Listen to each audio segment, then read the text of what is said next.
Fortunately for us, we can recognize that we're at the precipice, a point in history where we can all see the cycle changing. Where we go from here is up to us. So let's start the conversation, and welcome to the show.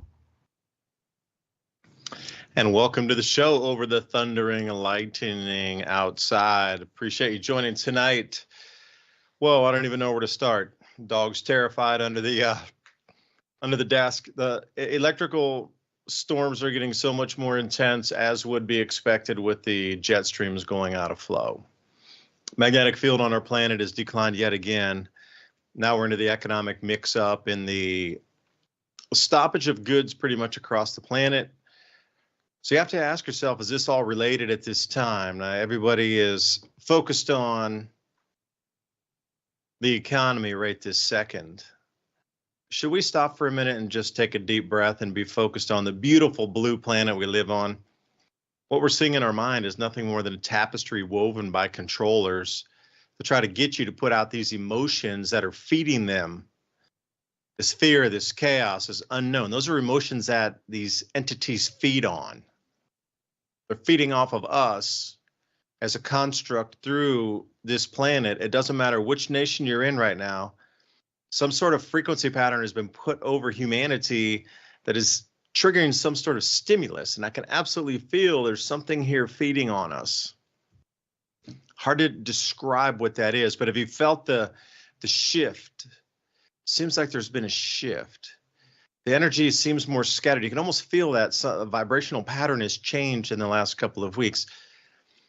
And since all eyes are on the economy, you really have to wonder, since Amazon is stopping all deliveries from China right today, if that's the big news, if you haven't heard it, well, welcome to the new world that we're going to exist in. But remember, there's always a positive.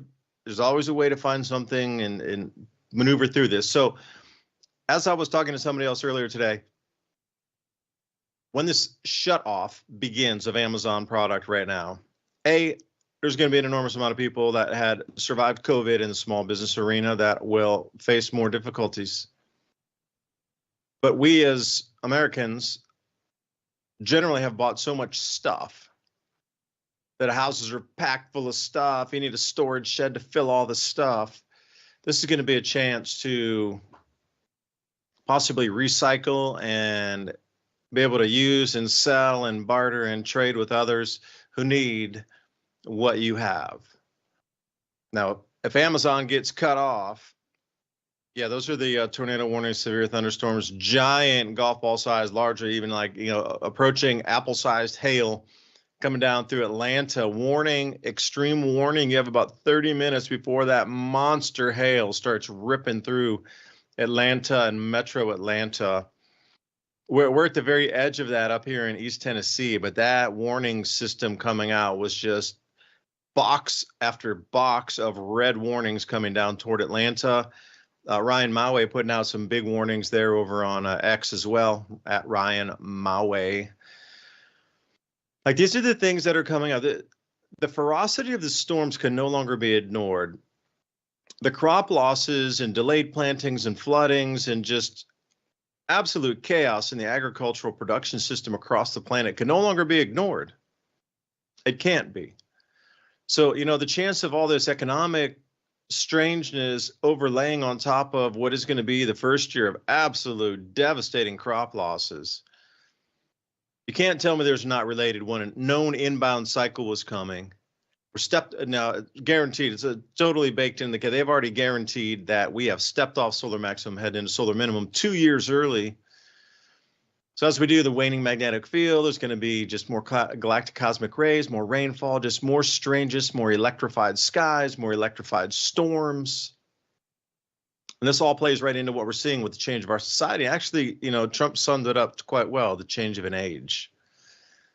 We're at that time. So, all these things dovetail and overlap. And tonight with me, Ransom Godwin, holding down the other end of the fort, the digital side, bringing us the imagery tonight. And we got a bunch of graphs. And yo, what up, Ransom? I'm wondering what you're hearing across the airwaves. I know obviously we follow some of the same media, but The Bitcoin resistance levels bouncing. They're looking at 208,000 off the next ping off this one here, off the tariffs. So I don't know where you see what you see. Anybody seen Sasquatch in the forest lately? If you're out there, not a lot of leaves. You can still see through pretty deeply into the forest. Anybody peeking around the trees at you? Welcome. I don't know. They have we have skinwalkers. We don't have we have skinwalkers in New Mexico, so they could be a Bigfoot if they want to be. But you know, I've been trying to literally stay away from media this week and get like work done in real life and see how I could ignore like everything and just be in my own little world. And I can't because I I know you can't. We I try, live but it's impossible now. I Literally went to impossible. Home Depot and I heard people talking about tariffs in the aisles. This is, you know how like you always hear these stupid stories about, one of the drama topics. I won't get into those, but the heart pulling strings, or the strings pulling of the heart there, that a lot of people pay attention to. I don't get much into that, but they make up these stories about hearing people talking about it, and you're like, yeah, right, that didn't happen. But I literally heard people talking about tariffs because they were wondering if they were still going to get some of this particle board um, that they use a lot, and it comes from I think Indonesia or China is what the guy was saying. But they were worried like how much that was going to go up, or the lumber and everything, because Home Depot may get their wood from certain places. I don't know. I mean, I'm not an expert on that, but most of the tools, products, and all that stuff, it's all coming from China. So it's ironic that you sent me this slide about Amazon because every once in a while I buy stuff from Amazon. But I was just thinking about that today or yesterday when I overheard the 105% tariff on China, and I think it's going up because so. And then the other thing is we're trying to get supplies and come back and fix stuff. And then when I get here, I hear jets. I hear jets all day, all night. F-16s doing practice sorties out here, and then you think it's gonna shut off about 9 o'clock like it usually does. But living in this valley since I was a kid, every time we're about to do a major military operation, all day, 24 hours, jets, jets, jets, because they're practicing at night, they're practicing in the daytime, and where I live is real similar to certain areas. It's not like Ukraine here. It's not like China here. It's like the Middle East here.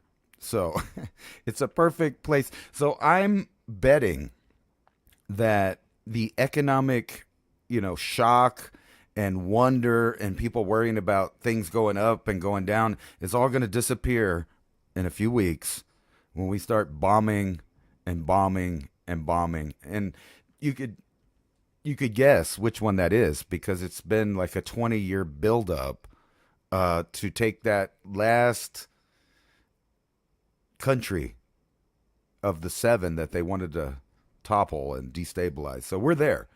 It's just a matter of time of when they do that. And I know Ransom, is that that Dingleberry hair pie? Is that the country they're going after? I'm pretty sure it's Iran. Oh, I thought it was Dingleberry hair pie. Okay, I'm just curious. I got to But write that anyway, down. you I know got the what? misspelling on that one. That's kind of inevitable. But I was also looking at the ups and downs myself of the stock market, and through the news, we're on economic Armageddon already, and nothing's even happened yet. And the way everybody's talking is like, oh, we're done. But then it all came back up, right? And then it went back down again. So there you get to see in real time another giant transformation of wealth where a bunch of people pocketed billions just in the last week because they knew what was going to go up, they knew what was going to go down, and they knew what would rebound in just a few days. So, now you're seeing articles about insider trading and all this because it's magical wealth transformation, but it's not magical. It's odds and artificial intelligence running what to buy and what to sell, when to do it. And so people are freaked out, and it does look criminal, and maybe it is from, like a karma standpoint, but people with real power now have access to systems that far and away take you away from any insight or investment you're going to figure out by watching that boob tube. You're just not going to, you're looking at information that's probably 6-7 months old when it comes to financial stuff. The only thing that they give you that's new is that magical number that people are watching, up, down. But yeah, you sent this slide over here. Let me look at it again. Right here. Top 20 cities by number of Amazon sellers. So if you don't have your orders in for all of that trinkets, basically disposable income products, because that's the majority of what people are buying from China. All that Tamu stuff, really cool things. But if you really think about it, those are all things that you get in a bored, understimulated society. There's so much comfort here right now, despite what you think's going on. There's so much comfort in the United States and some of the other Western world that they have time to shop for things that they don't need, that doesn't do anything, that'll fall apart. It's all disposable income, and there's literally probably billions of people out there right now just handing their future, their children's future, and their grandchildren's future away, just buying nothing. They're not buying land. They're not buying tools. They're not buying, farming equipment, except for the people that do that, obviously. But you have all of these other people they just don't get it, that things can change on a dime, and that's what we're seeing, right? New wealth is being built, and other wealth is just going to disappear. But this age of buying cheap junk that's useless, we don't need it. It's not a necessity. So I don't feel like over here in the U.S. that me personally am going to hurt that bad, no matter what, pans out with the stock market or whatever. I'm just, I'm thinking right now it's just seeds in the ground and having extra food just in case things get thin, and just riding right through the emergency of the world, because I'm just living like a normal human being has probably for the last 1,000 years, with a slightly technological twist where I get to look at all this stuff happening.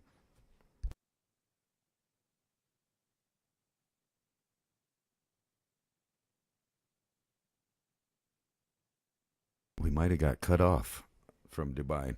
Anyway, yeah, this is cool. Let me turn this off.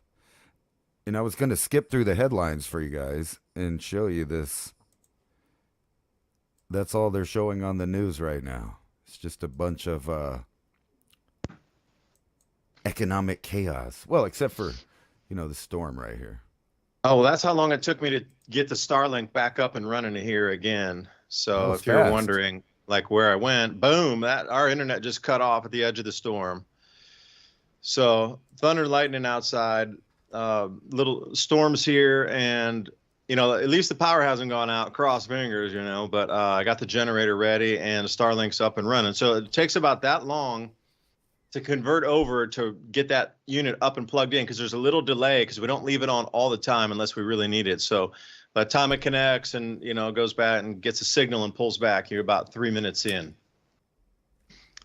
That was fast. Yeah. Now I was going somewhere and I forgot what you were talking, and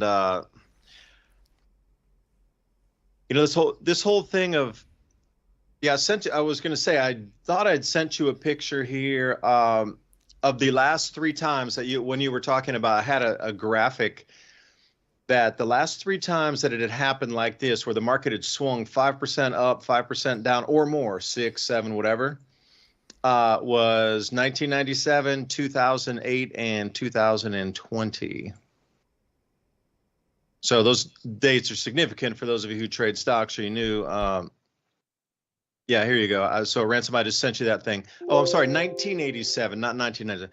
1987, which is the largest crash. 2008, which was the next one that ushered in the panic of the financial crisis. In 2020, right at COVID. So the only three times that they have this where it swung more than 5% in the last 50 years was those three dates. Up and down, we're talking an up and down round trip. So Morning Brew, they send out, just a quick one paragraph or so. This is their newsletter for the morning here. So credit where credit's due on that. They were an advertiser of mine back in the day, so I still do sign up for the newsletter. But notice, if this is anything to portend, what you were talking about, Ransom, in 2 weeks from now, if they were to do something in Iran, the price of oil would spike. Now, nobody's looking at oil because it went below 60 for a minute there. So what I'm really looking at is all the signaling that's going on. It's the signal that the change is here, and it's planned to continue to some new morphing of it. So each individual event by itself is nothing to be afraid of as its own. But once you start to wind them together, it's not to even be fearful of that. It's to show you that it's a signal that something else is beginning. Now you can take that any way you like. The end of one thing and the beginning of another, that's just called a chapter in the book of history or life or whatever it is. We've all been through that where you absolutely know the door closed behind you and you're into a different room or down a different hallway of life. That is life. But we're looking at the same thing here. In terms of a civilization, we have just closed the door and we have opened another, and we're entering a new chapter in human history here. There's no ifs, ands, or buts about it. I am saying it's absolutely known cycle on the magnetic field changes that now humanity needs to be distracted and bent and moved in a certain direction. Some say for survival, others say for manipulation, and others say to be milked of the wealth all the way down to the ground, and whoever's left, good luck on the next iteration. Will give you 1 penny on the dollar and reset your currency, and here we go again. Hey, start claw your way back up. So whatever way you look at it, if you know this is coming, like, how do you prepare yourself? So what about the solutions then? All right, so we know things are getting cut off from Amazon. That's going to be a terrifying one for many, because most people order from, like, if you look at traditional brick and mortar stores, they're just a fraction. So what would you buy now? I'd be going to every estate sale I could right now and getting bedding, for sure tools. Everybody's got probably enough dishes to last for 50 years in their house. But what else would you get? That's the question. I could tell you don't have a teenager that washes your dishes. We've bought so many of that kind of stuff in the last couple of years, and it's only because of teenager hands. But yes, normally that stuff lasts forever. No, I'm just kidding about that. But yeah, you're right. People need to be investing in down to earth things right now. Like that's all I'm going to be doing all summer, is concentrating on extra food. I want to eat. And really the last couple years, but I've had some, failures. I've discovered some things like, basically once I use my soil here, it's gone. The next year it's too dried out. It's too, the wind has blown all the good parts out of it. And last year too, it flooded really bad here. I don't remember if you, I don't know if you remember seeing on the news, Roswell, which is the next city over, this summer was completely flooded out. It looked like some of the same scenes from Hurricane Helene, but this is just out in the desert. And, people's houses were floating away. Main Street was a river. And I had a little small scale, idea of what would happen if we had more rain here like they did in Roswell, because I found out my property became the lowest property when it flooded, because they've done a bunch of commercial real estate construction and stuff in the area. So the water's changed, and it made a river right through my yard. My yard was the one that was draining out. So it was, a little sad to see all of the soil that I have built up and paid for the last couple of years because I live in the desert. I have to purchase soil to have anything grow good, but it all floated away in one day.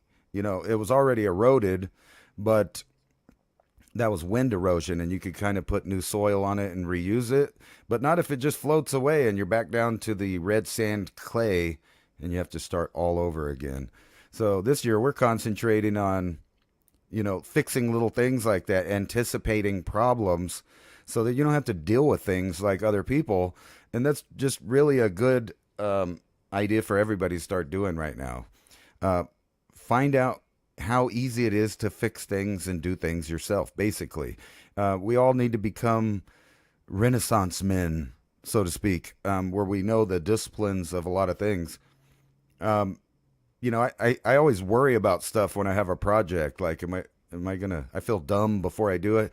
And then by the time I'm actually working, I remember, oh yeah, I know how to do all this, and it's real easy to slap together. So I think that's why a lot of people kind of, fear doing things themselves. But the more of you do of it, the less mistakes you're going to make, and you're going to be 100% ahead of everyone else in thinking. Just thinking about how to fix things, what you're going to do if what happens. Like if there was a food shortage problem and a supply chain issue, I know that I'm particularly vulnerable in the city I live in because we're 2 days from everything already. So I can't get an overnight piece of mail here. That's impossible. I can get 2 days, 2 days here. And they estimate, that the grocery stores have about 3 days without new shipments before they run out. So that means I would be alone with 60,000-ish people in a bone dry valley with no options for food. And if it was something like a grid failure, then we're really screwed because the people in the desert depend on electricity to have water. So, like you might live in Tennessee and think, well, I'll just go down and, use a water straw and drink some of the water that's all over the place. We don't have that option. There's, you could drill and get to an artesian well, or make an artesian well and get down to the aquifer.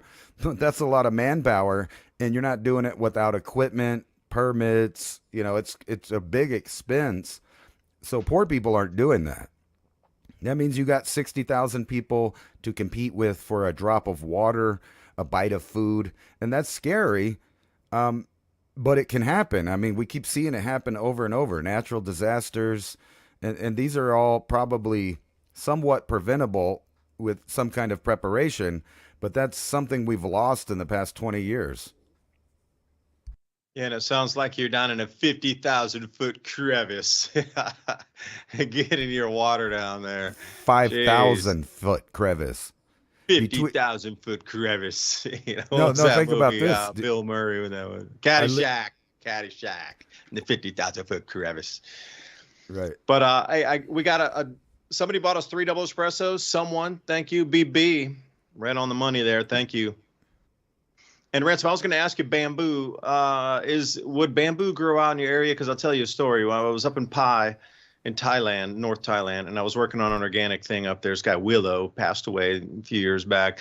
Had an organic farm going up there, and they had one area they were growing coffee, and they had massive floods, like a dam broke and all kind of just insane. It was a remnant of a tropical hurricane came over Vietnam, and then it went over Laos, and then it dumped right over North Thailand up there. The dams broke, just insane flooding.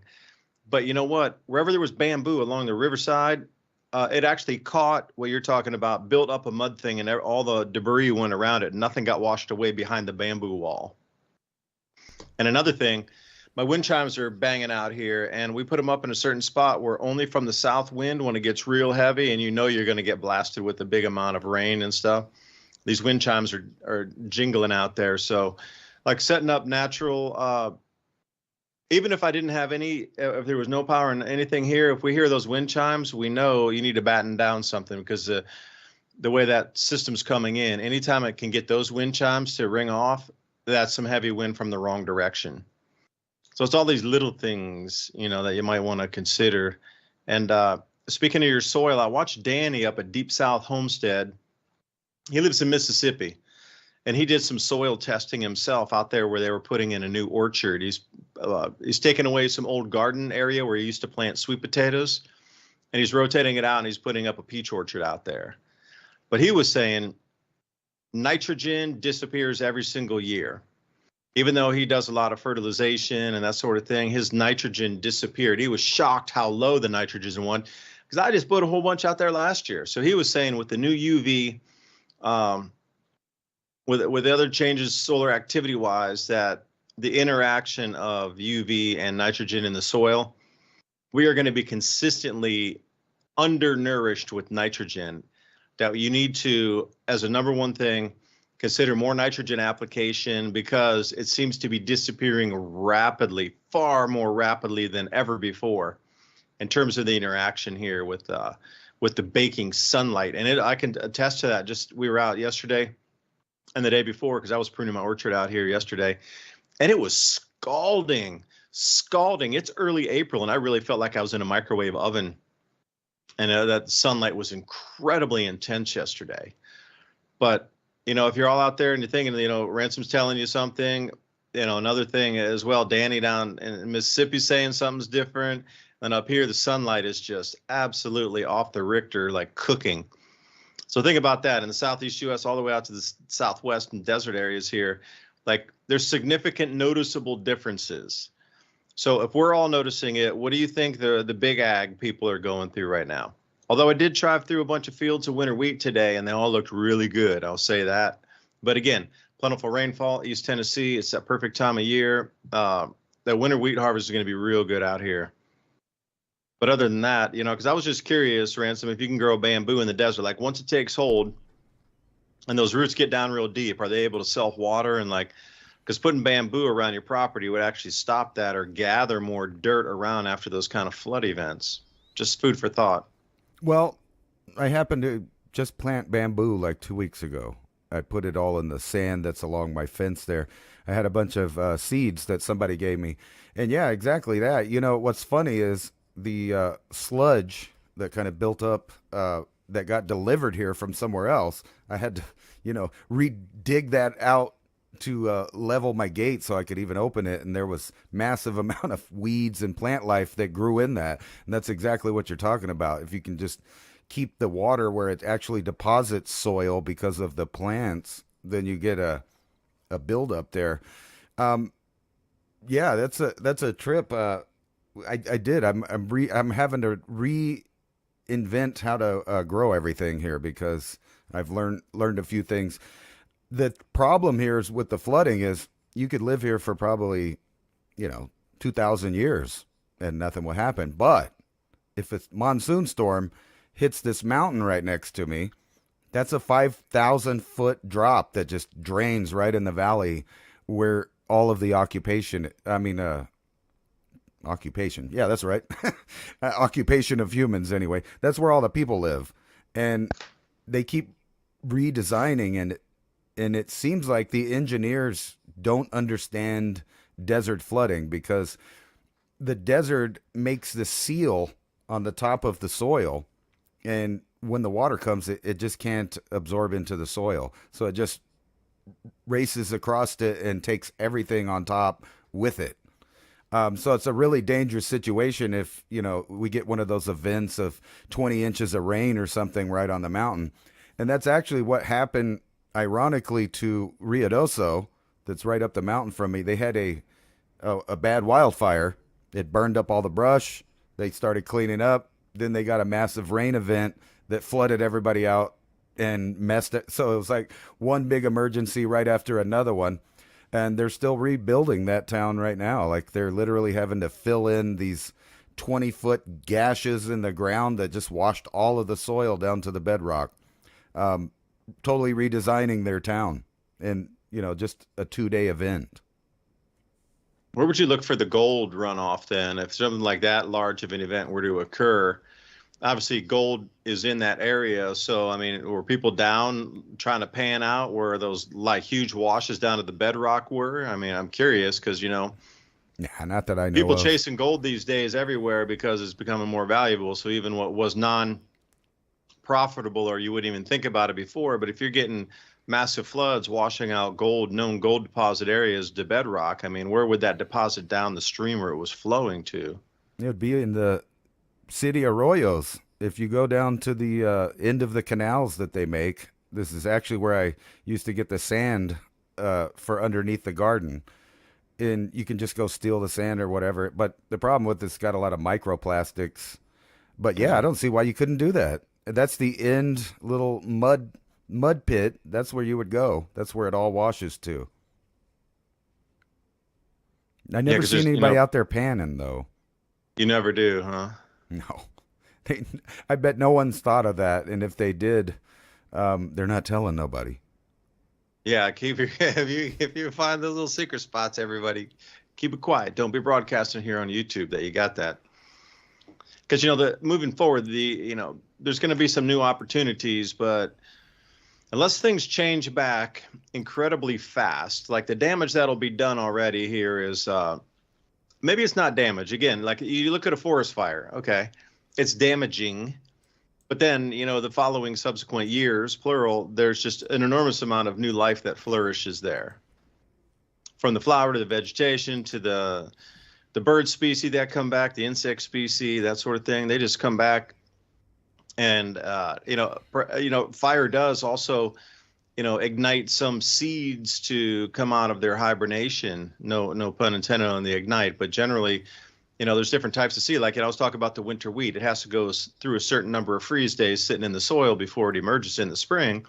Well, same thing with fire. There's a fair species of, pines out there where those seeds in the pine cones, they won't germinate until they go through a fire. Yeah, they have and, to. It's cleansing for a lot of areas, but we look at it as destructive. Really, it's just burning out the bottom undergrowth and allowing air, oxygen, sunlight to come and nourish something else. Now, if we step over into the global economic sphere of that, we've been smothered by underbrush and taxes and regulation and corruption for 100 and some years here since 1913, before that even. But, if you take a look, Ransom, I'd sent you a slide with 3 different presidents going back at 100-year intervals when they did tariffs. And the whole point was they need to wait about 100 years so 3 generations forget what happened. Yeah, right there you go. So think about that for just a moment here. 1828, 1930, and 2025.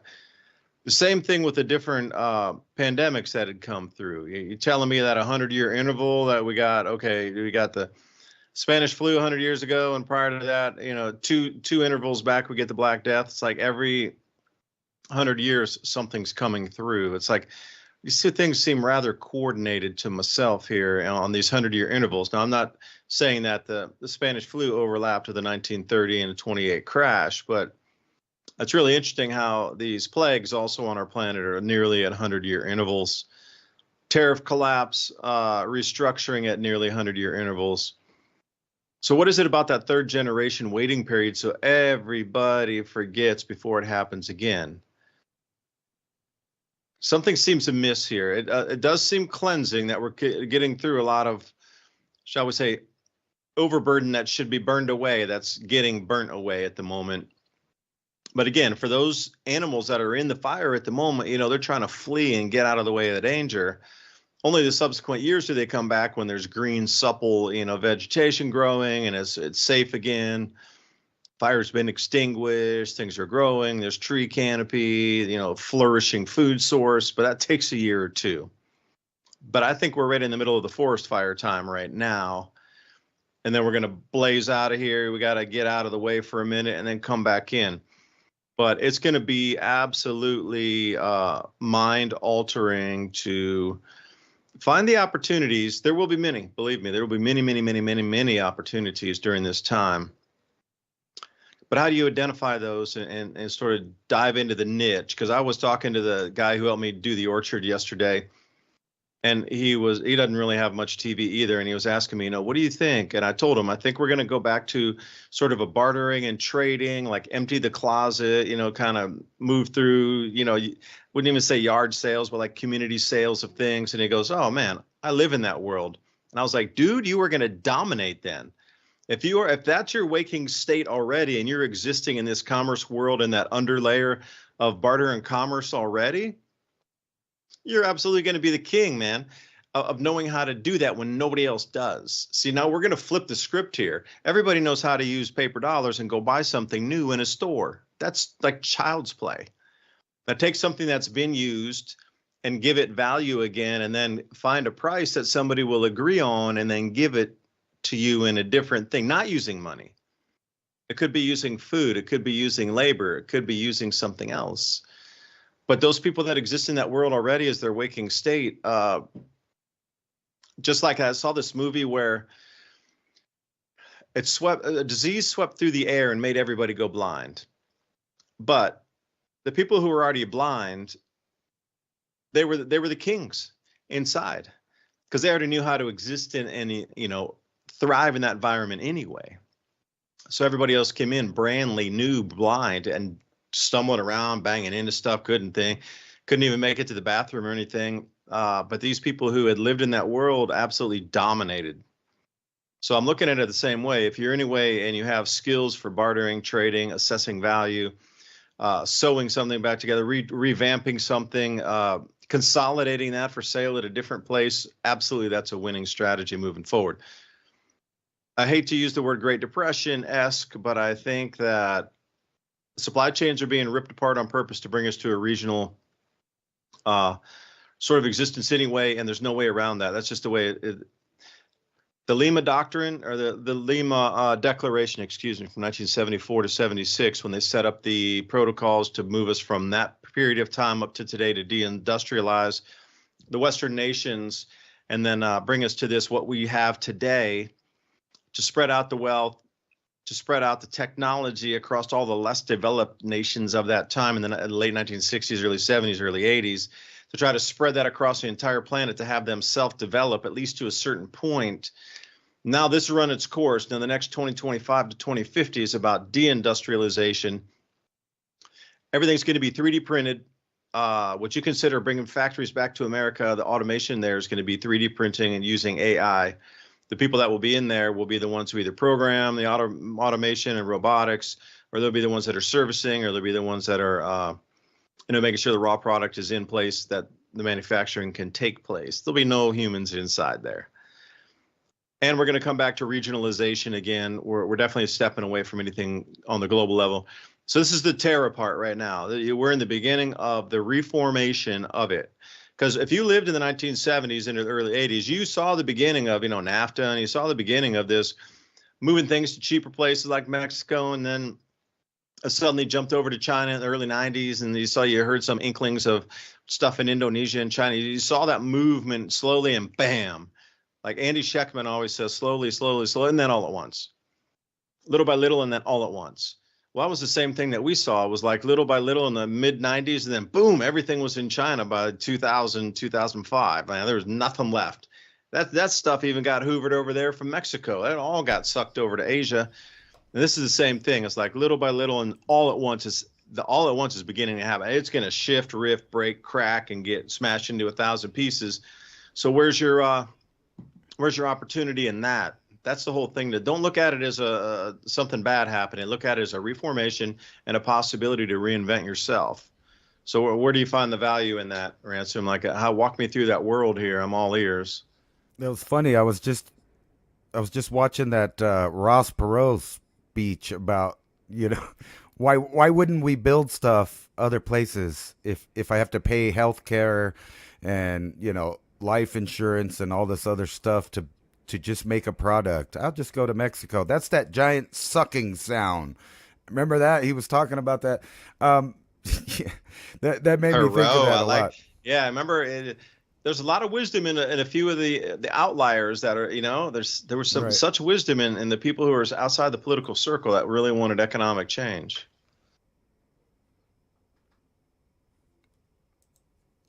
Oops. Sorry, messed up all my buttons. No, I was just thinking that despite, like we were talking with Nyquist kind of about, I'm a little different on the opinion that I don't think we need more than we want workers from all over the world. I think that there's been, he was right in one way where he was talking about everybody becoming soft generationally.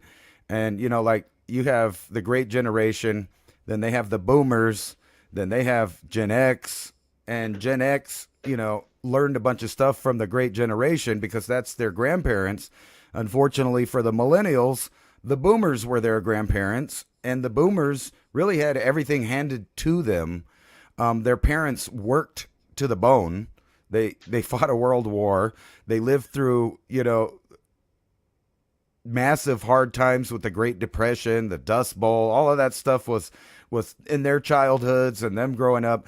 So they didn't complain about nothing. They just, as they say, pulled themselves up by the bootstrap and just accomplished everything. They painted their house. They fixed it if they need carpentry. They knew how to do stonemasonry. They knew how to work on their car. They knew how to farm their land. They knew how to work on the tractor. They knew how to invent stuff. I mean, a lot of the inventions that we enjoy later came out of that generation as well. And, now all of that's gone. Unfortunately, it's sad. Mama, Papa, Peepaw, and all of that stuff have left the world. And thank God that they gave a lot of that information to some people. So unfortunately for the youth, there is an opportunity. And I say unfortunately because, that means they have to get out of the house, get out of the air conditioning, stop playing the video games, stop looking at the social media, stop watching porn, stop doing all of these destructive, time-consuming things that were just given to them as children. And now they're adults, and they are soft. They don't know what it's like to sit out in the blistering sun. Now, some poor people do, and yes, those immigrants do, because they came from their country where they were still doing it. And then they come over here, and what happens? Everybody whines because they're the guy getting $20, $30 an hour to create, fix, and build stuff. Now, I say unfortunately because they're going to have to get rid of that soft lifestyle and learn a trade, learn 2 trades, learn 3 trades, teach your children those trades. You can take back the workforce in a really small amount of time, less than a decade. I think that we could recover from, any loss of workers and be the main workforce again. It's just people are going to have to get over that soft lifestyle and realize that to be able to have something, you have to make it. And to make it, you have to spend the time doing it and learning how to do it. The problem is the corporations have been working against this idea for some time, and they still are. And I know that their end result game plan is to replace that workforce, at least with all the tedious factory jobs, fast food jobs, really low skilled jobs that are monotonous, all going to be robot. But it's not going to be able to fix the drain in your sink. It's not going to be able to, fix your house and do things that we do that we still know how to do. That's way far off. Now, killing machines, transportation, and things like that, they're there. They're there so much more that you have the president, I don't know, maybe you could say it's a bluff, but think about what we were talking about with NyQuest last week, where he brought up, unless we're sandbagging, and then you have other analysts out there saying, no, we have good stuff. We've saved it back. And it does make sense because if you realize our weapon sales over the past 30 years from the 90s to now, we sold everybody all the old stuff, all the, F4 Phantoms and the F-16s. They have that. That's all the old stuff. And even our stealth junk that we're, supposed to be top of the line stuff is old junk. So I kind of believe Trump when he says, we have weapons that no one even know how it works or seen it before. That tells me that they are prepared to fundamentally transform the reality of this planet. I think what they're doing is waiting for China to do something to become a boogeyman better than they are now, like to invade something, to do anything that we could use for an excuse to accelerate the future. And then, like you said, it'll all happen at once. All the factories will start up. All the wars will start. All of these new ideas will just be reality one day when you woke up, not like yesterday. And for Gen X, that's happened several times to us, so we know that it can happen again. Just you wake up one day and they tell you that the world's changed and it's not going back. 9/11 was one of those moments that everybody didn't even realize the gravity of what happened. No pun intended, with the free fall stuff going on. But there was a major transformation of wealth. There was a realignment of nations. There was plans to draw up new borders. And now we're at the end of that stage of the program, and we're getting to see what the next program is. And I have a feeling that it is the trilateral style world government.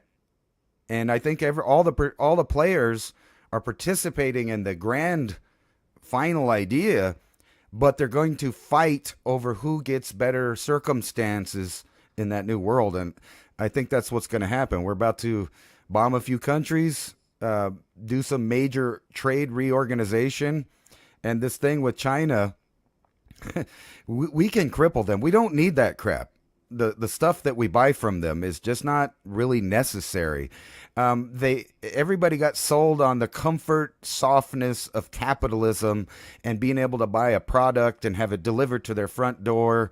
And what happens to most of that Amazon stuff? It lasts for a year. You put it on a shelf, you resell it. I mean, it's not like we can't survive without trinkets. We can.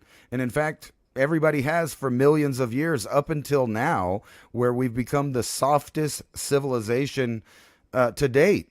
I mean, physically, mentally, and, as far as power of having individual property, wealth, and knowledge to back up our lifestyle.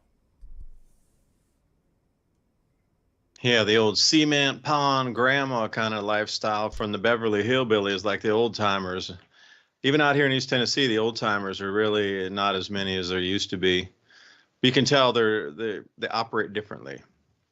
If you can find a couple of the eldest, they'd be in their 90s by now out here, late 90s, early 90s, somewhere around there. They run on a different kind of machinery in their mind and body, because everybody was always moving and walking. They look at these blue zones where they live to be over 100 generally. One thing that was unanimous across all of them was continuous motion. The diet could vary from place to place, but one thing that was always unanimous was these people never stopped moving. They never became sedentary. They always kept. And so when you look and you find somebody who's 95 still cruising around, they were the ones who were out in the gardens. They never stopped moving. So, that's another key to longevity. Do not stop moving. You got to get out and keep moving around, walking, using your body every day, whatever it is, bending over. A lot of, planting gardens, even soft work like that, being out in the sun, doing any kind of work to keep that body moving up and down, side to side, walking, the legs, joints, this sort of thing. And it's crazy how many people have joint problems these days comparatively to the elders. I'm just wondering why more people today have many more joint problems than had been previously, because it just seems something is different. Whatever it is different, absolutely, in terms of the physiology and how hardy it could be, and the withstanding of things that would break other people. They're just like gingerly hopscotching through that, send others to tears in terms of what they would have to endure. Hey, if you're still planting the food and you don't have any way to plant, I don't care if it's still dark. You go out there and work with candles or whatever until the planting's done. You come in at 11 o'clock, you can't complain because you're still, and that's the way it used to be. Nobody stopped until the work was done. Like today, it's just 5, I'm already off. Or no, it's getting near sunset, I got to go in already. The whole mind frame of getting work done or not getting it done is going to change too. Because, there's two things here. You were talking about, like Taiwan's another one that is forced to buy, and I'll absolutely say that. They're forced to buy an enormous amount of outdated junk weapons in order to get the protection from the States. Everybody in Taiwan knows it, that they're getting old junk. But buying that old junk assures them some sort of, protection, quote unquote, because they're at that, that first chain of islands there. But China's in its own conundrum as well right now. So they're going to have only a couple of choices. And you've already seen one of them is to hyperinflate and just like print like crazy to stop their stock markets from falling over there. Because if the unemployment rolls through all those factory lines, you have to realize the amount of men that are there that will be unemployed with nothing, getting angry by the day, they have to redirect them. Hundreds of millions of them. Now, the way that they could, redirect that anger before, or that animosity, or even not being able to climb a ladder or afford a house, and a lot of the same issues we're experiencing here with the younger generation, is they kept giving them jobs in these giant factory zones and guaranteed them, like, you get free housing, you get free food in these areas, you make money every month, you can send it home to the family, and then everything works as it did before, because that's just part of the tradition. Men work, they send money home. Women work, they send money back to the family, to the elders in the family. So what happens when the factories start closing across China, but you have 100,000 people that work in a factory, or 50,000 or 20,000, doesn't matter. Where do all these people go and go to work? They don't. They were already having a demographic nightmare anyway for unemployment of even those with PhDs that would be working the equivalent in a restaurant or a McDonald's with a PhD. So saturated the job market, because their whole promise was the more you work, the more you study, the harder you work, the more courses you take, stacked to the Himalaya of like diploma things, and you still can't get a job. So that whole thing of teasing a generation to study to infinitum to get that higher job, that's gone. Everybody understands it. Master degree, you don't have a chance. You got to have a PhD to even be in the line that's 1,000 deep to be able to be considered. Or you go to work in a factory or some kind of very low level job, and people do that. They don't give up and quit and I'm not going to work. But now, where do you reshuffle all those people who've already taken that step backward, that the social contract was already broken at some point? The only thing is, in China, you just can't complain. You complain, you disappear. Because at the time, there was only a few complaining compared to the masses who were, employed everywhere. But now you're going to have this tidal wave of hundreds. I'm talking 100, 200 million unemployed at the same time, getting agitated.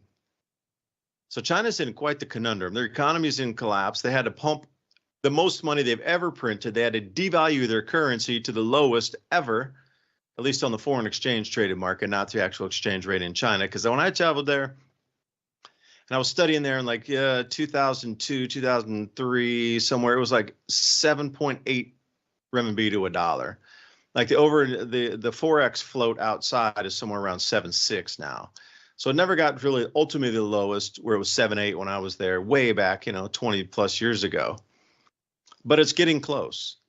So they're devaluing their currency to make it cheaper, so people want to buy more stuff because it's cheaper, it doesn't cost as much. You can buy more of their junk for less price. They're enticing people by lowering the price of the goods by devaluing their currency. But at the same time, the central bank has just absolutely just turned the money printer on to like 1,000x and add extra grease into the cogs and let it run even faster.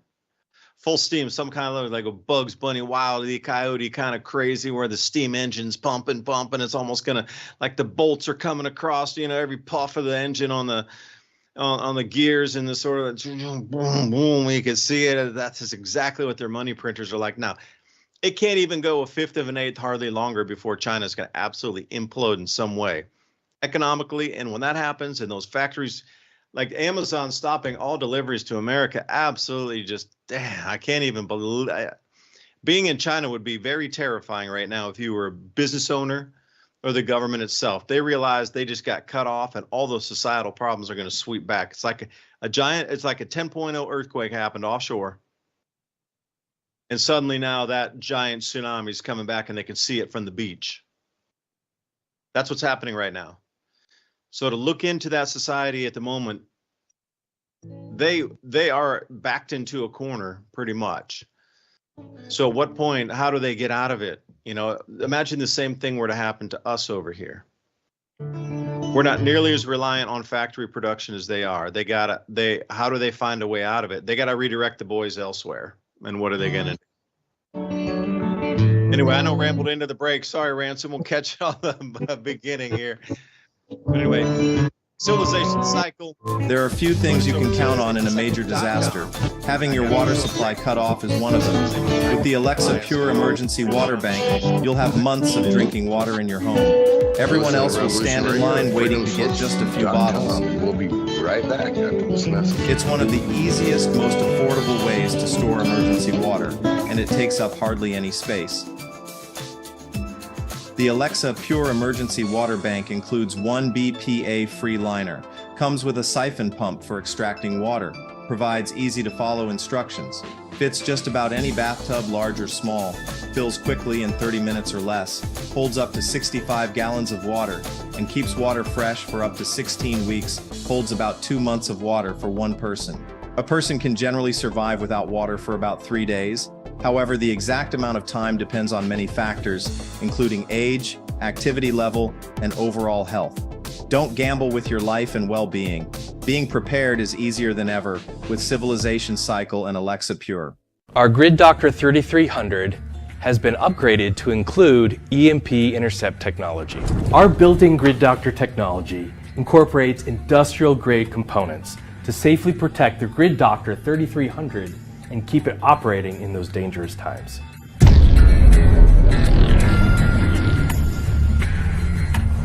EMP Intercept technology has been designed to exceed U.S. military requirements for a high-altitude nuclear detonation that results in an electrical magnetic pulse. This protection also covers lightning strikes, grid surges, coronal mass ejections, solar flares, and phases E1, E2, and E3 of an electromagnetic pulse.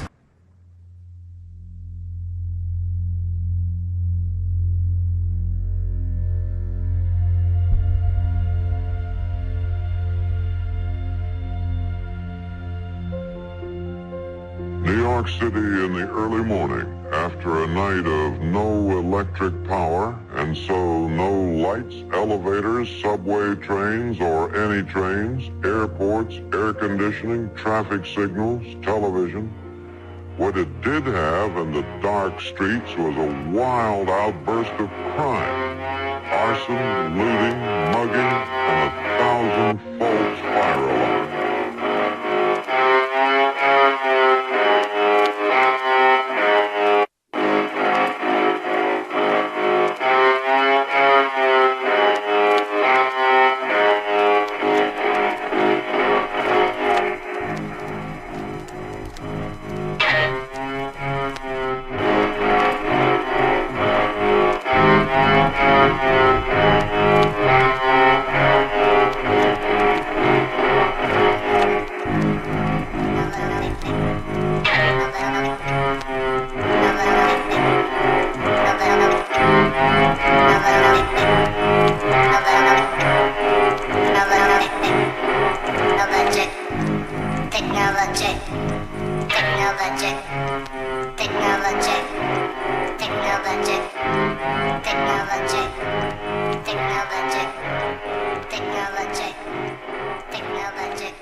Never get left out in the cold.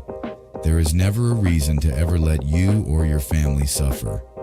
Instafire and Civilization Cycle are on a mission to make fire starting and off-grid living easy for everyone. You shouldn't have to be a mountain man to strike a flame and make a fire anytime, anywhere.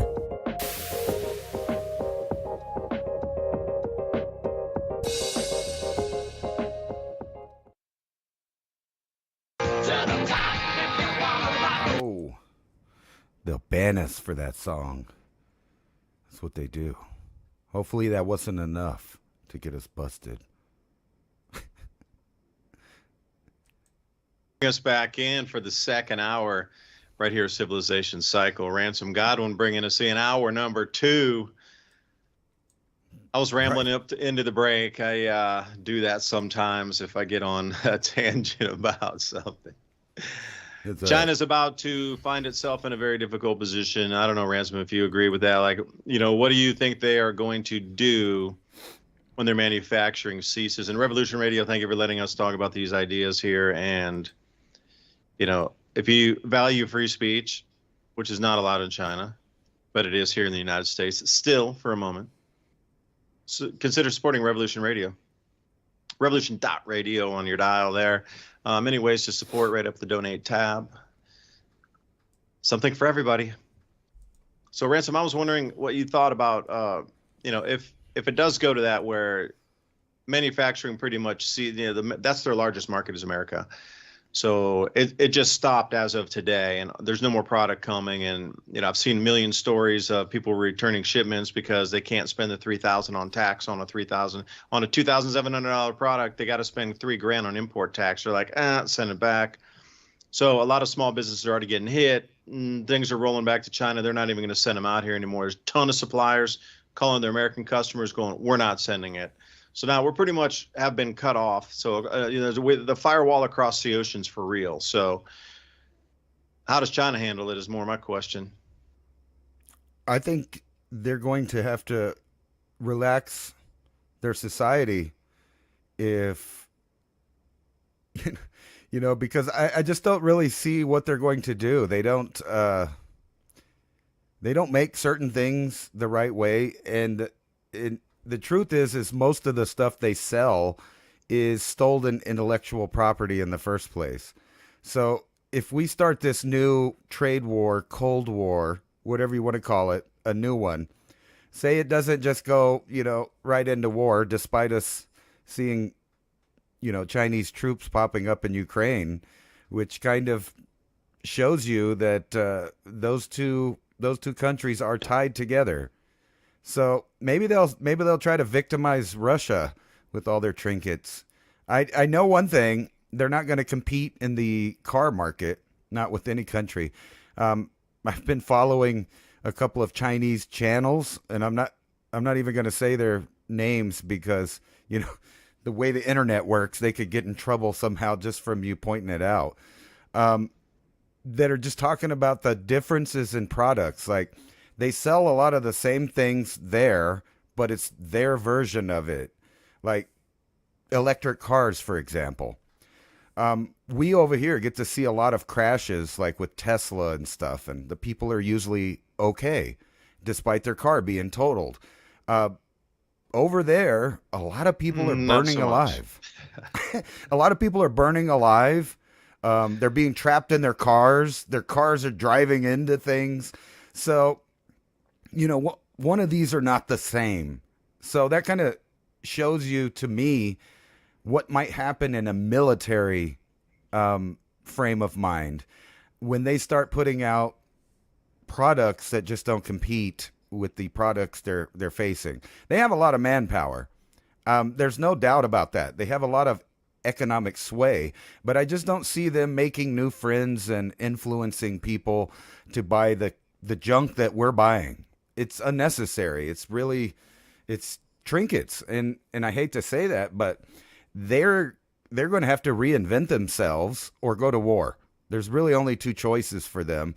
And whenever you look at the societal problems that they have, management might decide war's the best path. Because they can just solve problems despite losing conflicts, if that makes sense. They can expel lots of their population before they have to worry about having problems that way. And if their economics is going to shrink, that might be also an answer to that problem too. Because, they have to pay for that military. They have to, compensate in some way. I know it's not like over here where you get paycheck and stuff. I think things are going to get really nasty in China, and maybe, just maybe, everything will go right and they might convert to our system, but I don't think so. Matter of fact, I know that there's a lot of people upset in the Western world because we didn't convert to the Chinese system. As you know, like people like Kissinger and different people like that have long said that they wanted the world government to function in the Chinese communist / capitalist type of system. And what that is a bunch of people picking winners and losers, and the winners are always themselves, and they're always their friends or whatever. And we started seeing that here, and now we've caught on to the fact that some of the best paid jobs in America are politicians. I mean, that's the job. You go there with little wealth, you leave as, a multi-millionaire, if not a billionaire. And they can't explain how that happened. Although it's pretty obvious what happened. They knew the know-how of how the markets were working and which winners and which losers that they were going to influence. And, now we're kind of seeing that. And while you were talking a minute ago, I was showing this article that was kind of pointing out what I was saying, is that AI is a major player in what's happening in the market. Now, the question is who specifically runs what AI in the stock markets or the markets of the world? And I don't know the answer to that. However, I do know that the singularity of AI powered business versus, the intellect of a smart entrepreneur or trader, somebody that does it themselves, is the gap between those is closing. It's going to be where it's impossible to compete with companies that have computers that can analyze every angle on a market. And then on top of that, they know the trends that are coming from the people that are in charge, so they can input that into the AI, so the AI knows exactly when, where, and how to purchase and acquire wealth that's disappearing from humans, which, that all leads to the same idea, no matter how you look at it.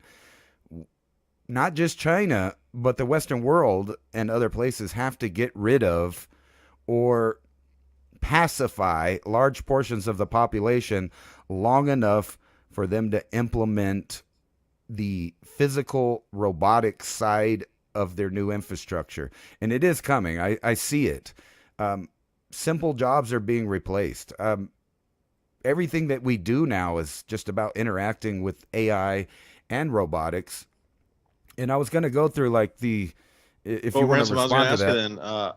Then, what do you think the distraction would be as we come along? Now, a financial collapse, excuses for agriculture failing because of, the trade war and that sort of thing.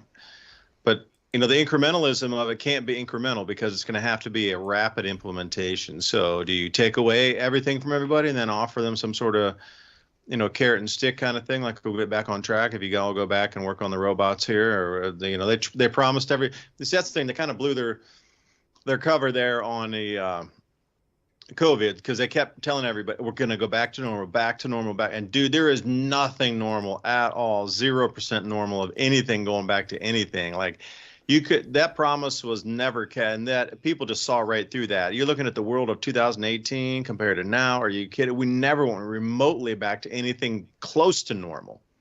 No, so now financial collapse, and we'll get back to normal again if we just work for the robots. Like, that's not going to fly this time. Fool me once, man. Right. No, they totally shut down that whole world that we lived in. And this is a shadow of it. And now we're demonstrating that we're redesigning the system. I mean, it all does happen fast. The question is how are we going to end out the decade? And I want to throw a left turn at you. I was going to show some articles, just random articles about stuff. Here's the first one. If I can put it on screen there. Yeah. Robot rogue traders could rule the world and make bankers even richer or even, obsolete, in my opinion. Because that's already BlackRock and Aladdin's protocol and algorithm run through there. They're describing BlackRock and Aladdin right there already. Right. It's a world's wealth harvesting algorithm. And this is just one angle of business. And, here's some other ones that they're going to keep throwing at you, is these food prices. Right now, I went to the store and it wasn't actually that bad, or maybe it was just when we shopped or whatever. But they're predicting that. And then you see all this stuff about finally turning on some of the markets like Franken chickens and all of this. And then every headline here has the stock just, they're trying to terrify people with this idea because they know that the general population doesn't even understand what they're looking at. So like the average Joe could look at this and go, okay, the Dow Jones Industrial Average, it's red. Oh, red means bad. There's a minus, it's 39,000, whatever. They have no context. They haven't been following it. They don't actually pay attention. All they see is these articles. Dow tumbles 1,000 points. Stock market worse since, 2020. And it goes on and on and on. And then here's me throwing you into left field. If I can find the article. You know that a few weeks ago we were talking about the asteroid that increased for the first time that much up to 3%, and then it went back down about hitting Earth. If I can find it here, I'll turn that off till I do. Well, there's a new comet coming through that's supposed to be visible to the naked eye here, coming at the end of May, I believe. There's one up right now. It's up right now in the southern sky at sunrise. It'll be here till the 13th. But what I'm talking about is an asteroid they were calling it the City Killer. And I'll find the article while you respond to all these stupid stock market headlines, because it's like a fear thing they're putting in effect. And then what you asked is, what do you think the trigger will? It'll be a lot of things. They're sophisticated enough now to throw you like multiple triggers at the same time, knowing damn well that the public can't keep track. They can't keep up. They don't know the gravity of the things that happened until 5 to 10 years later when they finally figure it out. No, this is a silly idea. I'm not saying that this is going to happen, but that asteroid that they increased the odds on, I showed the article last week. They now say it's going to hit the moon. And, we talk a lot about instant change on the Earth, like on a global scale. What is it? Volcanoes. Did an asteroid hit us? The magnetic field, the sun burps up. I mean, on and on and on and on. Natural triggers that would set society back. But what about this idea? What if something big, not this one specifically, but something bigger, smacked the moon with enough force to put debris that would fall into the Earth's atmosphere?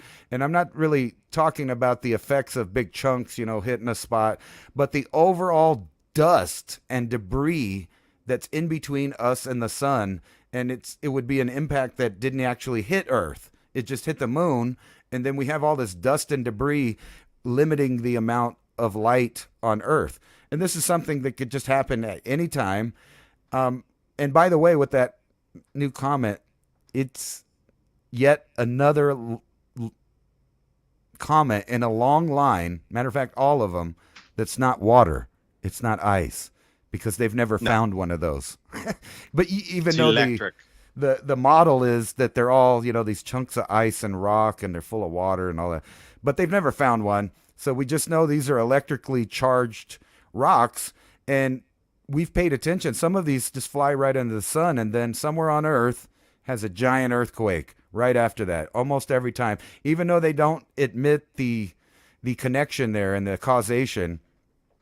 But back to what I was saying. So this let me say that. That's why STO always rips those frames out. When you're trying to look at a sun diving comet, STO and SOHO routinely removes those frames out. Like there'll be a huge skip of a 8-hour section that totally disappears out of the framing. And that is so common. It's just like the USGS downgrading earthquakes on the Richter scale. Always downgrading quakes. Always removing slides out of those sun diving comets.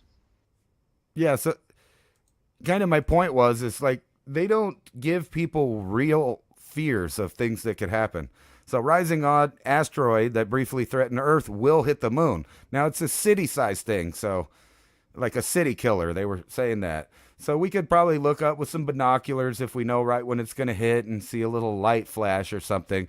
But if you could imagine something bigger, and I've never, not once, ever heard of them talking about what are not just the odds of something hitting Earth. We talk about that, but what about hitting the moon, putting big dust debris up? Like that would be unexplainable from a person living on Earth without satellites and technological knowledge of stuff like this. And then I point this out every time. Every single one of these that they track, this one's 2024 YR4, but the vast majority of them have passed Earth before they discovered it. Meaning they have no idea probably 95% of the objects that are flying around us until they just happen to see it reflect the right way off the sun and get some kind of videography from the satellites and telescopes to even know it exists.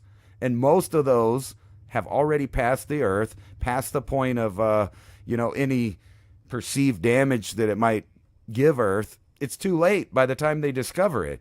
So the odds are, if something did hit us, it's going to be a complete punch in the gut.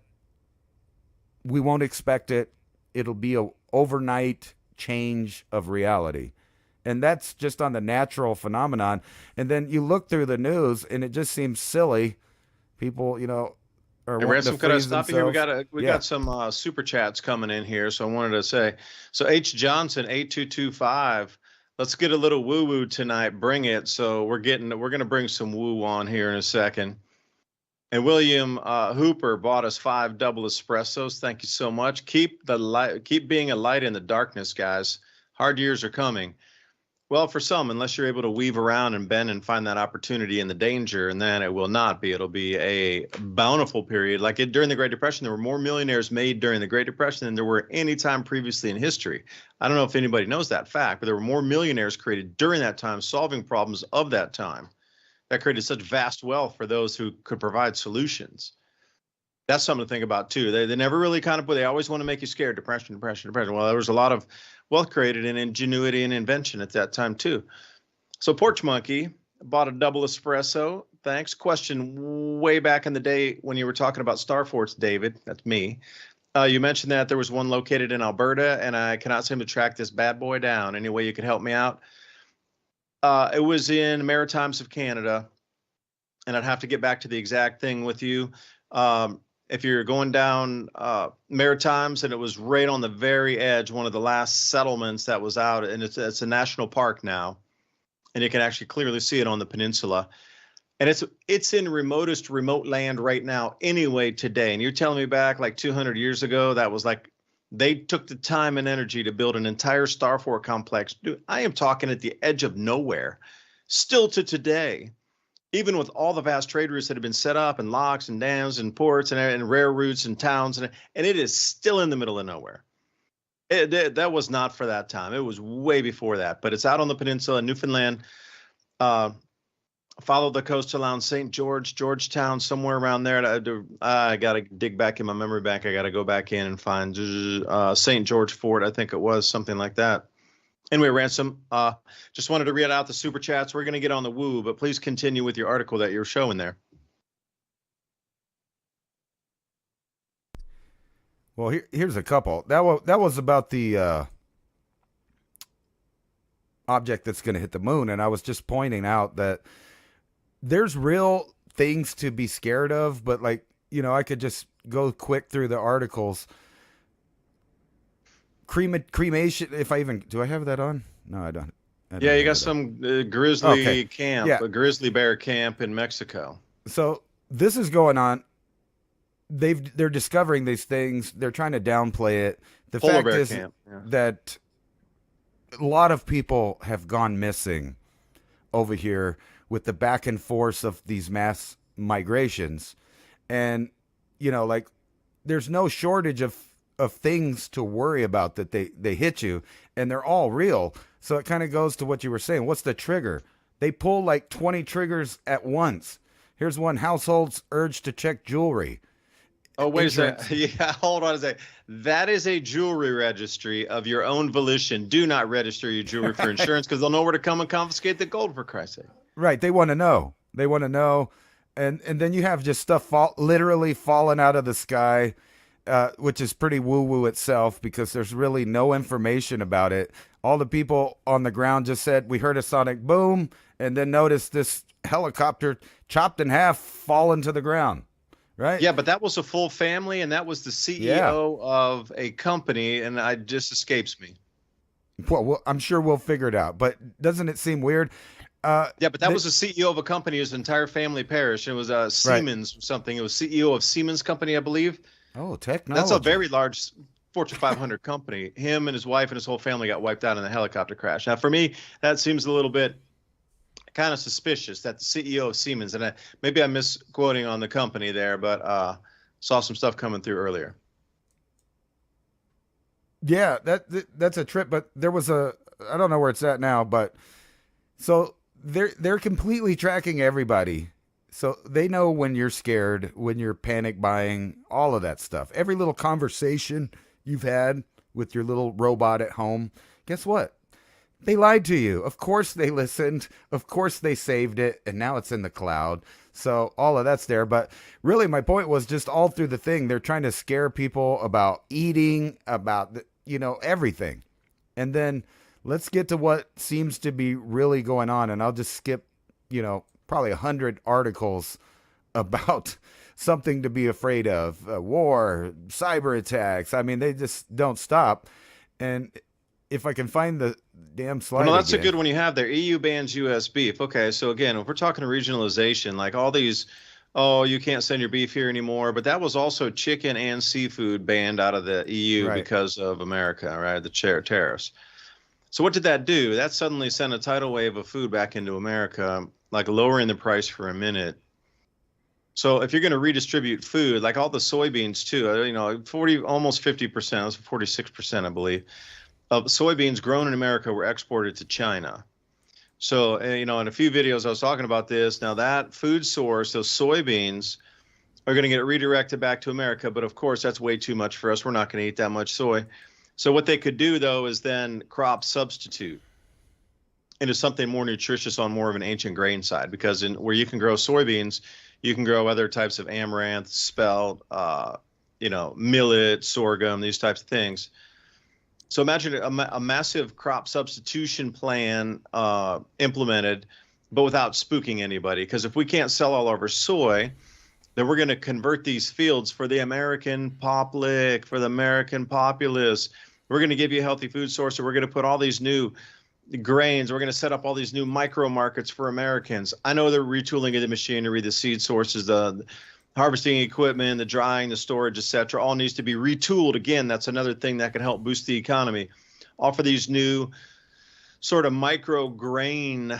So if we were going to put amaranth, all right, it's a few $1 million market here in America, I think under 20 million, but imagine if it came in and it turns into like $1 billion market. And again, spelt and these kind of farro, these other times of ancient grains, you hardly ever hear of them, but imagine if they become $1 billion businesses here because it's a crop substitution without all the genetic modification into it. So when we move forward with this, you got to provide the food without spooking the populace. This is the whole thing about this grand solar minimum, talking about it. If the populace was to ever be aware of this, they would absolutely just lose the plot well before their actual food shortages arrive. Their minds would run away. Like next year, there's going to be more. We're going to be left. We're going to have food shortage. We're going to escape New York kind of thing at the end of it. So how would you implement that? That's a perfect plan, actually. When I'm looking at this, and it's absolutely the most perfect plan to not spook the populace, to remove a sort of viable food source, but not really. You can only turn so much biodiesel from soy, and people aren't just going to eat soy. So many negative health effects with that stuff. So imagine if we're going to turn our fields into some other crop. Like, how do you do that without raising a few eyebrows, if you will? If they were going to do that and there was not trade wars, and hey, we're going to substitute, 70% of all the soybean growing fields, we're going to turn that into other kind of grains that are grown. People who wake up, but what is going on? But now there's going to be no what's going on. Just like when the COVID, they printed half the world's money supply and nobody blinked an eye just because we had to have stimulus. We had to do this. So nobody even blinked. Nobody even looked. Nobody questioned. Nobody asked. Why'd you just print half the world's money that has ever been printed in human history? You just printed in the last 4 years. Like, what? Same thing. You got to switch out the crops, but you don't want to alert anybody. It has to seem almost like natural, right? This is a natural causation. Oh, those bad Chinese, they won't buy our stuff. Oh, well, let's just convert our lands over and grow different stuff. if I may, on that one. And again, the beef and the chicken, the seafood, that's just going to get all pushed back into America. Because think about the fishing fleets off of America that are going out, like the Gulf of Mexico, off the eastern seaboard, out in the Pacific. Normally, they bring that back in. They flash freeze. They do all the factory type of processing on board, get it back in, and then they would get that onto containers and then ship it out. Well, now all that fish and seafood staying in America. So think about the absolute way to drive down food costs for a minute is push all that what would have been exported back into the public here. And it's underway right now. So it's going to be, I'm wondering what the lag time is between all that getting rediverted back into our markets here, where they're going to have to sell it, and the type and the lag time for food prices to start going down. I think it's already happening. I think they're redistributing that stuff here.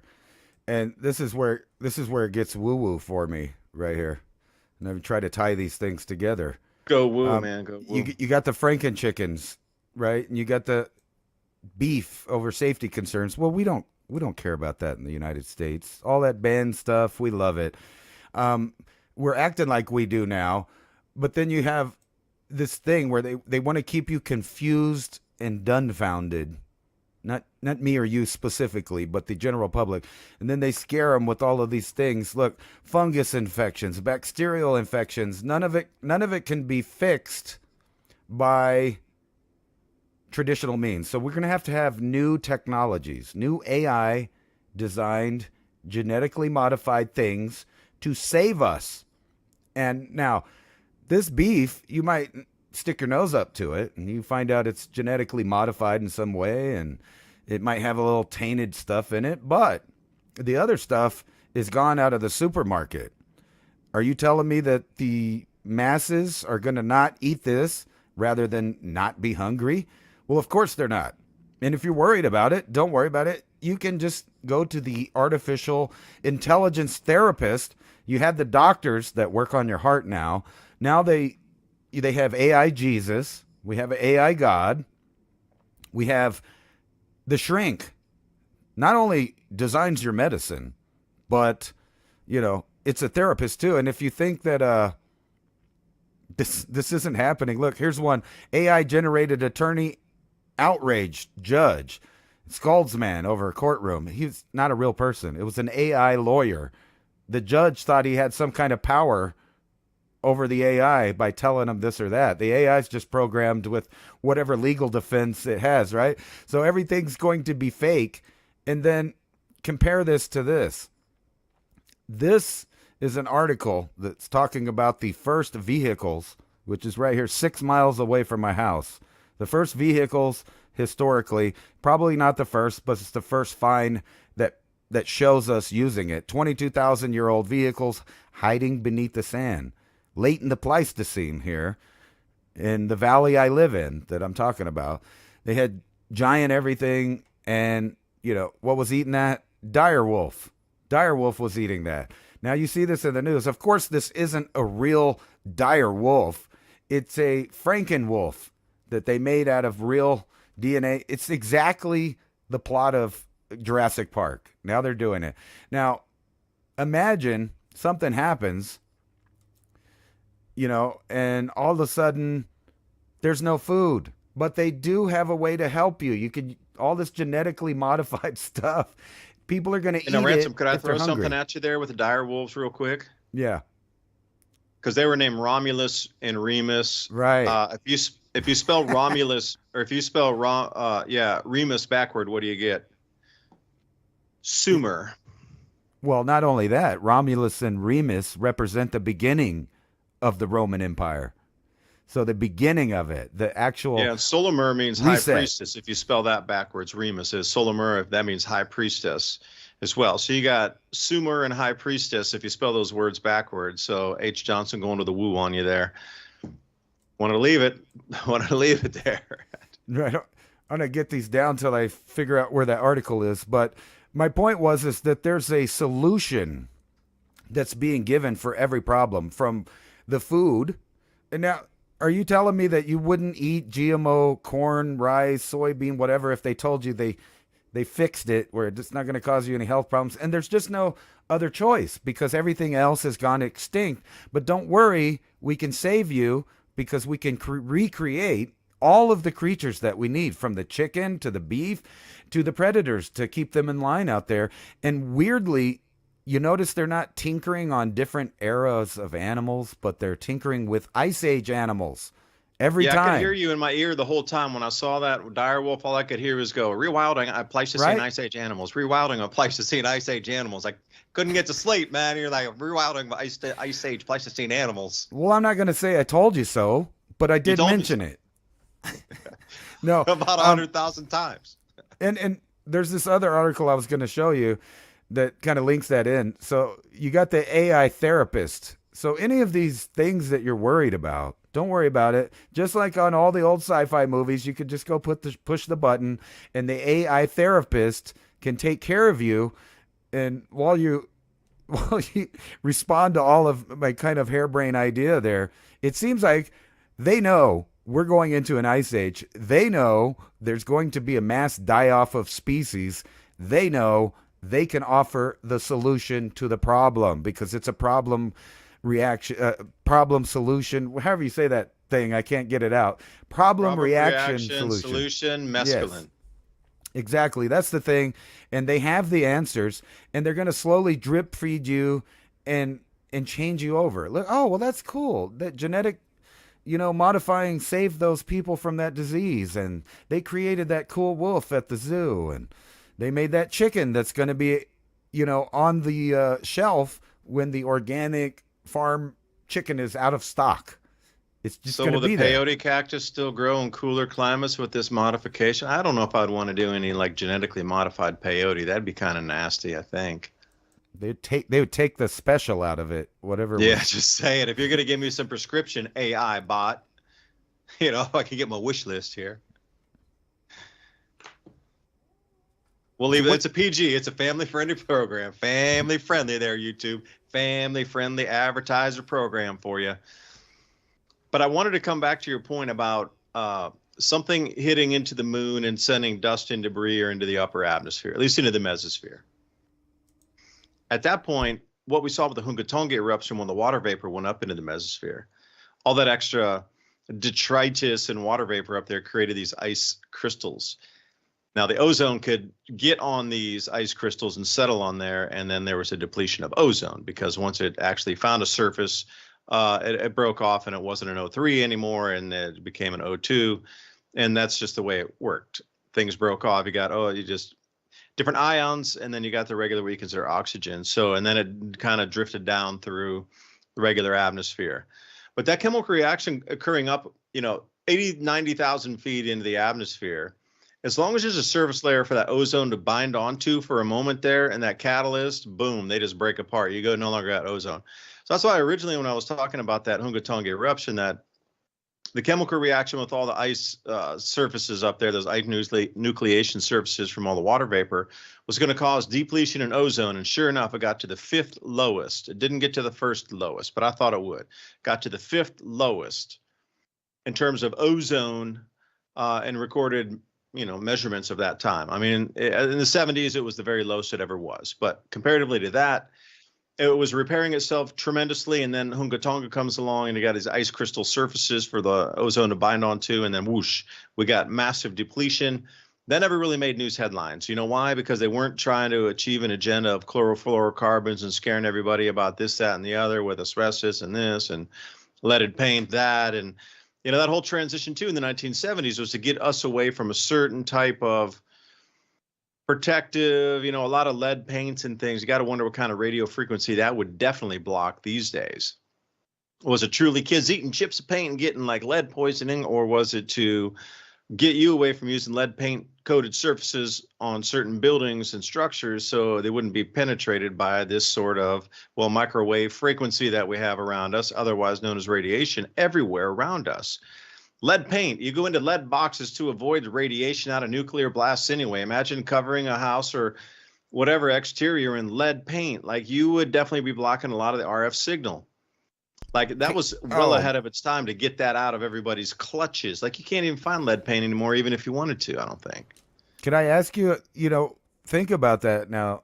That's a major conspiracy theory on the internet. That Do you know of any kids? Did you ever see any kids when you were growing up eating lead paint? Never. I mean, what Dude, I dumb was kid? of that generation. Nobody Maybe, ever was like no on the paint. I mean, maybe some glue once in a maybe while. a Like, toddler, right? Maybe a toddler, but what you even would some think if Elmer's you glue? saw it, you would clean it up and the baby wouldn't get that much of it. But there is a major conspiracy theory that the implementing of the wireless and the 5G networks and all of that stuff would have never been possible without us removing the lead paint. How many people were really, exposed via paint chips where they were sick? Now, I'm sure there's going to be some Nobody, examples, man. but It's a I don't think it wives' was a tale. That's an problem. old wives' tale. The problem with that conspiracy theory is you would have to admit that they had a foresight to know that they would have technology that could look through walls and keep track of every little bit of gold, firearms, your position in the house in a 3D spatial awareness controlled by AI in the next several decades. Was that too Well, they're always woo-woo? 50 Because years that's ahead. So real. do the math, man. Do the math. Do the math. If they're 50 years ahead, as many say, and there's a 100-year plan, and the technology is 50 years ahead on the 100-year plan. So do the math. Do 50 years minus today. That would take us to 19 what? I don't 80? know, man. I think they had foreknowledge of all of the No, technology. 1975, and that's exactly when they started removing all the paint and everything out of there, didn't they? So that exactly matches with a 50-year lag on technology. Right, and I don't understand the chlorofluorocarbons. Why couldn't we have chlorofluorocarbons still floating around, dude? I love the CFCs. I was just thinking I though, love CO2. I guess I'm a lover of different chemicals. people think about their brain and being scanned, and I've mentioned many times that if you took different technologies that are proven and out, then you would know if somebody somewhere behind the scenes put these technologies all together for one purpose. Like the machine that can, show a screen printout basically of the words that you're thinking in real time. There's a machine that could show an image that you're dreaming or thinking of. There's machines that can tell your physiological changes based on scanning you with infrared and X-ray and different things, microwave. They can do all of these things. So if you combine all of that and you realize there is a real three-dimensional spatial awareness that is possible with all of the technologies out, all of the smart everything and the Wi-Fi, all of it, and combine that with satellites, and then know that they have a complete, and here's this article that I'm talking about. Here's the first map of the human brain, mitochondria, in groundbreaking achievement. Basically, they see every single portion of the brain that lights up with electrical activity when you're thinking. So they have this completely mapped. They know how to manipulate it. And then at the same time, they're saying AI proves that fingerprints are not unique. That means you have to go over to the new biometric system, which goes into right here, this article, fake people taking the jobs. So lawyers, therapists, medical doctors, pharmacists, all those jobs are going to AI. And then you have a network that can literally scan you and manipulate you based on what's going on in your head, in your physiological system. They can read it and then put anything from propaganda, to making you go crazy. And then it ties in all these people that think that they're targeted individuals or that they had messages sent to them. And then you realize nowadays, well, that's all completely legit, factual science. That's very possible. And if there were any entities out there that wanted to combine these technologies to completely control the human domain, well, I'm saying it's possible and likely that it's already implemented. We need an EMP, man. We need a solar coronal EMP to go just set us back a little bit. I know we'll go back. A lot of people won't make it. We'll get back to caveman, but that might be a better idea than trying to walk through this menacing, consciousness that's trying to take over everybody that's human on the planet. Again, that movie, The Matrix, makes more sense to me the more things that are happening right now using the human as a battery source. And not in the traditional, like plug it into a machine and make it work, but using it as a harvestable creature that emits an energy field that something else feeds off of. I absolutely see it more and more daily as I'm walking around, or as I just see the world just becoming seemingly unhinged. I know the Schumann resonance is changing quite a bit. It's running at much higher regular background resonance than normal. I mean, that 8 hertz or whatever, that's long gone. That, that's baseline 20 now. So how does a human that's born into a different frequency field continue to operate in that? See, I kind of understood how those older people got really angry and agitated, like the world just wasn't right and wasn't feeling right, and they were always complaining. At least my grandparents were like, "Shit, something's wrong. These kids are, and the world changed too much. It's not like it was." You old grandparents, they always do that. But I understand them now, because the frequency field they were born into had changed over that. So if you're even talking about a great year in precession, you're talking about 1 degree of difference at every 72 years, that'd be 1 degree. So if it had shifted that much, that'd be very much like our magnetic North Pole shifting as well. So think about that magnetic frequency, that frequency field they were born into would have shifted. So by the time they're 90, they're a degree and something plus into that. Of course, they're going to start to feel different about it, like the world literally had changed frequency-wise for them. And I'm saying the same thing. It is sped up and it's speeding up far greater than anything probably in the last couple of thousand years in terms of the field changing so quickly. So even somebody who's 30 or 40 might feel like somebody who was 95 that the world had changed so much, because I am saying unequivocally, whatever's going on around out here is shifting, and you can feel and see, like the shift, it'll shift really greatly, and then it'll ebb back in and sort of snap back in place for a minute. Then some days you'll feel it just go completely out where everybody's just seemingly bizarre, and then and it'll snap back in again. Like this, I really believe there's something behind the Schumann resonance, and especially whether it be if there was a CME at that day, or what type of, where we had the full moon or where we had new moon, Schumann resonance. So if you're combining all these different factors together, the phase of the moon, actually the middle moon calendar, the Schumann resonance itself, and depending on how that's going, then whatever the solar activity is on the KP index or some sort of arrival of a CME energetically, you smash all that together, and yeah, I could definitely, there's something different going on here right now. And that's why there's so much change happening too across the planet, with the governments, the economy, the population. It's here. It all just dovetails together. It's a perfect match and a perfect time. Well, now take advantage of that. Find your niche. Think about this. You noticed that we were talking about the generational changes there and different behaviors with them, from the great generation, and then you got boomers and etc. You remember there was a whole generation of very functional, intelligent people that couldn't figure out digital, devices when the phones first started coming out. Before they were like a TV screen, you had to program grandma's VCR. But then you look at the elderly of today, which are younger generations than those people, and they're scrolling on the phone, they're using tablets, they're doing the whole thing. That was a complete changeover right there.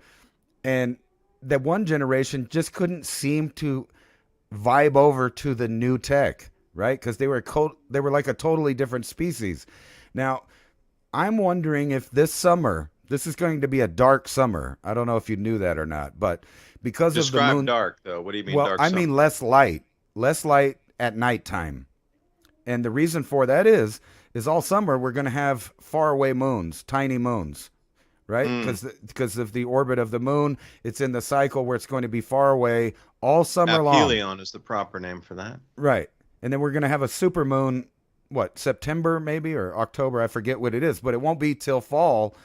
And I wonder if there will be a noticeable difference in behavior compared to like last summer, where we had super moons and all kinds of stuff like every other day. Or super month, close in, huh?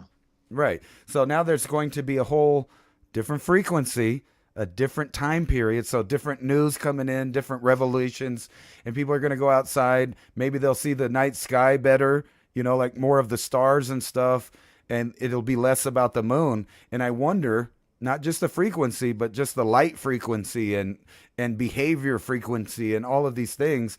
That's what they've been studying. And I really think that this pandemic that we had allowed certain people to collect certain data about human behavior.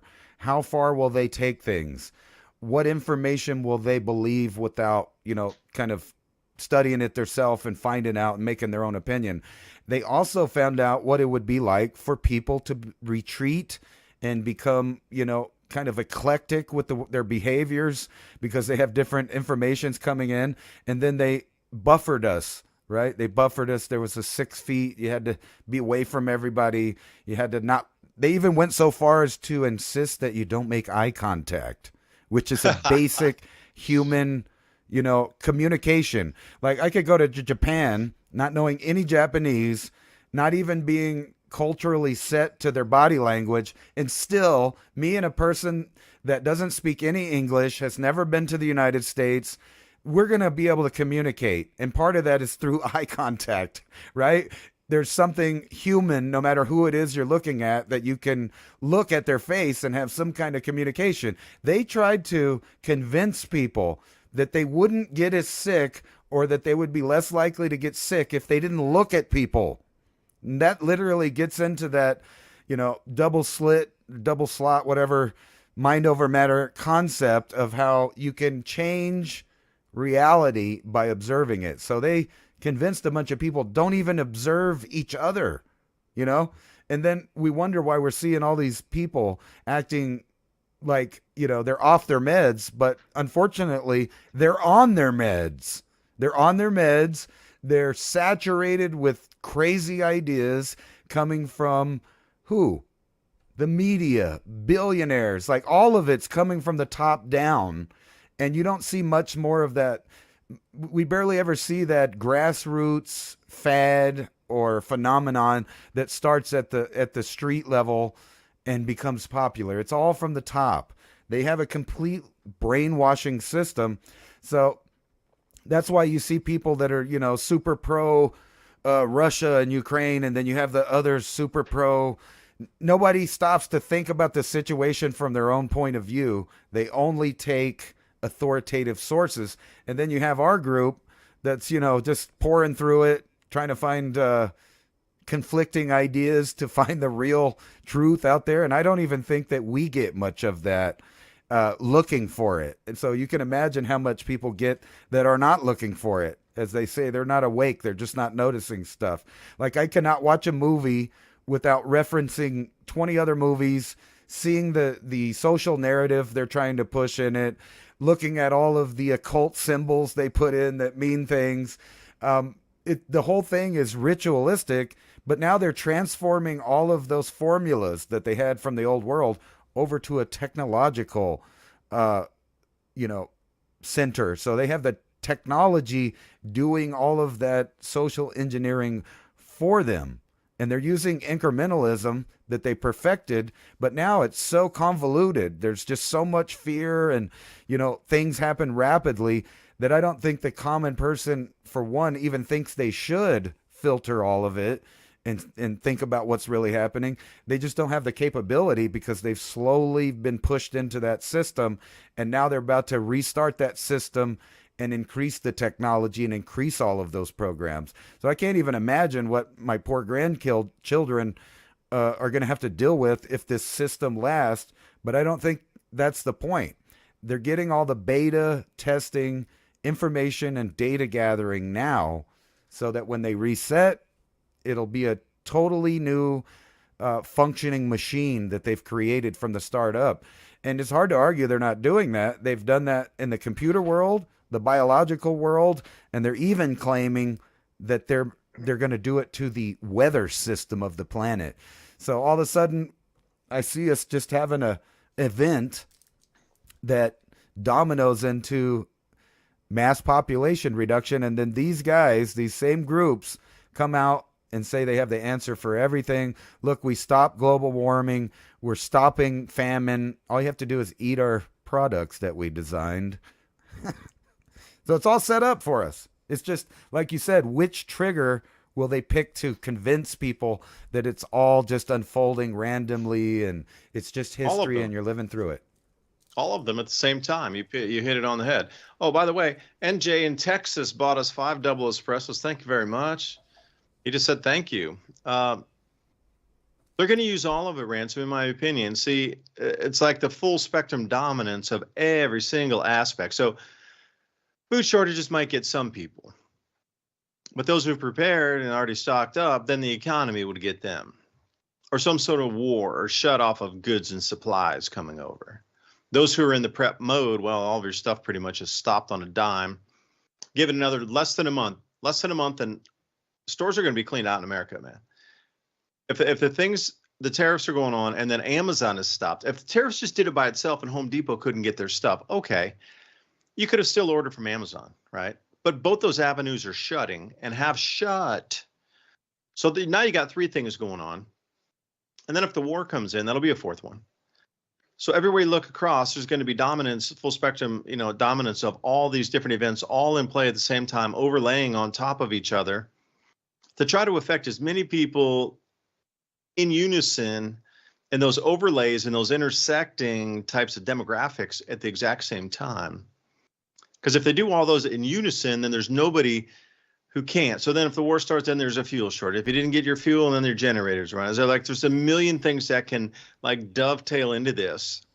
But at the end of it, what's it been? It's just, for me, it's about more control. It's the number one thing that has to be accomplished is the movement from the current monetary system into a new monetary system that's all digital.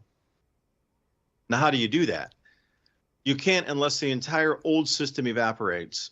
And when I say evaporates, I'm talking like that cover off of the Economist magazine where that new one is standing on the ashes of the old. Because right now, you said something earlier about, all these stock things are scaring people with. What they're really not going into is the institutional sell-off that's occurring. So if you go in levels of debt issuance, you got like junk bonds and all these kind of things. And you come up, you got like the corporate bond structure, and that's like maybe semi-safe for a better term. And then you got the treasury bills, the T-bills. People are selling those off at massive amounts because they're getting calls all over the place, either losing money or whatever direction they were betting that has gone, because you can't go with a 5% swing without wiping out a huge amount of people. These calls are coming in, these margin calls are hitting everybody everywhere. If they were long or if they were short, something whiplashes 10% that way, 10%. People are out long, people are out short. It doesn't matter. And they're getting wiped out both directions. And we're talking about institutions like $100 billion getting margin called in. What are they going to do? Well, nobody wants to buy the junk bonds because it's too junky and it's just incredibly scary out there. They're getting rid of their treasury bonds. Like there's this tidal wave of treasury bonds selling out into, they'll take anything. They'll take any amount to get it, to pay that, to cover the call. So they're even now fire sailing the most stable asset of these treasury bonds, but really is it gold's better. But this is where it comes down to, is there is a wholesale sell anything at any cost to cover your loss instead of completely wiping out to zero. Sell anything at a loss to cover that.